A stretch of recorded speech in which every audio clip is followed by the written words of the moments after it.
What's up, guys, and welcome to episode 4 of On the Fly. I am your host, Katie DeFeo. Let's get into it. Today is a little bit more of a solo episode, playing fast and loose with the vibes here. I've given you guys amazing interviews over the past couple weeks, but today this is kind of me sitting on my soapbox. I have some things that I feel pretty passionately that I'd like to talk about, as well as a couple teams that are on the rise that I think you guys should be watching. That will be the format of today's episode of On the Fly. Here we go. Yesterday, PLL dropped episode 2 of Roots, which is their series exploring the roots of the game of lacrosse. Obviously, roots in the title, that goes, pretty self-explanatory. This episode 2 of Roots, specifically explored the women's part of the game, women's lacrosse, which is exactly what we are doing on this channel, on this platform, Unleashed. In the video, you got to hear from people like Alex Oss, Dana Dobie, Jen Adams, Rachel DeCecco, and so many others. Explored the history of the women's part of the game. I was very, very, very delighted to see the PLL take another step towards embracing women's lacrosse. I think there's a rich history in men's and women's lacrosse. I don't think that women's lacrosse gets the luxury of having their history explored. I think you hear about the greats of the men's game, and I don't think you hear so much about that of the women's game. I think it was exciting for me, just as a fan, honestly, watching episode 2 of Roots, just to learn more about women's lacrosse. It's been such a big part of my life growing up, and where I'm from, Maryland, I've had a lacrosse stick in my hand since the day I was born, but I never really got to learn any of the history behind it. Obviously, I grew up watching a generation of the greats, Alex Ost herself, Taylor Cummings, those girls at Maryland that were right in my backyard. And for me at USC, when I was playing there, I was always very conscious that, the next generation of college girls are watching, always. And I think it's so cool to see that the PLL has really been embracing that. And I think the more that these stories get told, because it's really important. It's important that we dive deep into the roots of the game, whether it be the men's or the women's game, but specifically in our case, the game of women's lacrosse. It's crucial that we learn about those who paved the way for us to be able to enjoy a sport that we love. Now shifting back towards the college lacrosse world, there are just a couple teams and this is a quick episode. This is a quick episode today. There are a couple teams that I want to highlight. Jacksonville Lacrosse, obviously it goes without saying, America's team,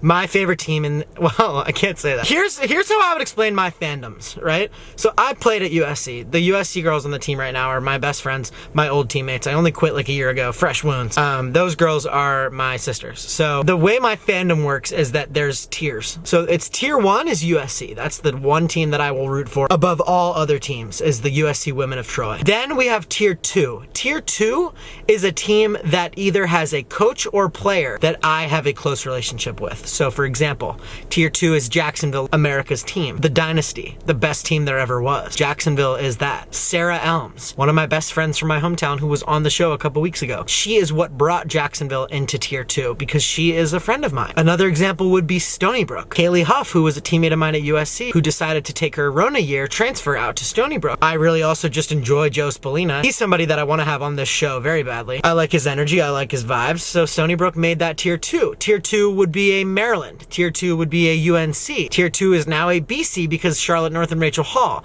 So essentially all college lacrosse teams are tier 2, but I have a couple friends on Northwestern, and my former coach at USC, Lindsay Monday, she played at Northwestern. So I have a Northwestern tie, right? There's ties there, but I've been consistently picking against them 2 weeks in a row.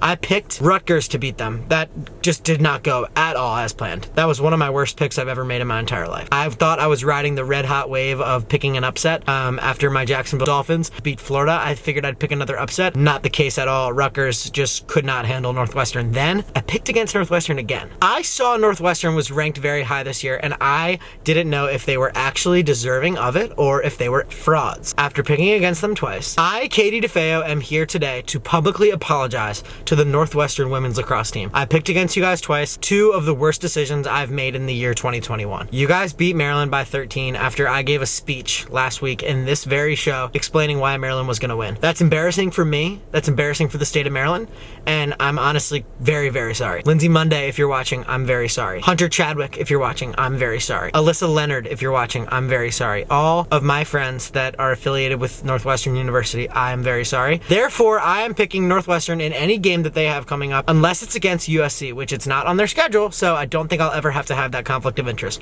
But Northwestern, welcome to tier 2. Another team that was not in tier 2, but now is working their way into my favorite teams, tier 2, is the Arizona State Sun Devils. Now, I went and watched them them beat up on my USC women of Troy. It was a horrible day. It was sad. I did not enjoy it at all. Mallory Martell, Mara Sissel, Emily Monroe, 3 girls on Arizona State that I would consider myself friends with. It was tough to watch them fly to Los Angeles. Actually, they drove. Watch them drive to Los Angeles, beat up on all my friends, and then leave. It was a bummer. It was tough.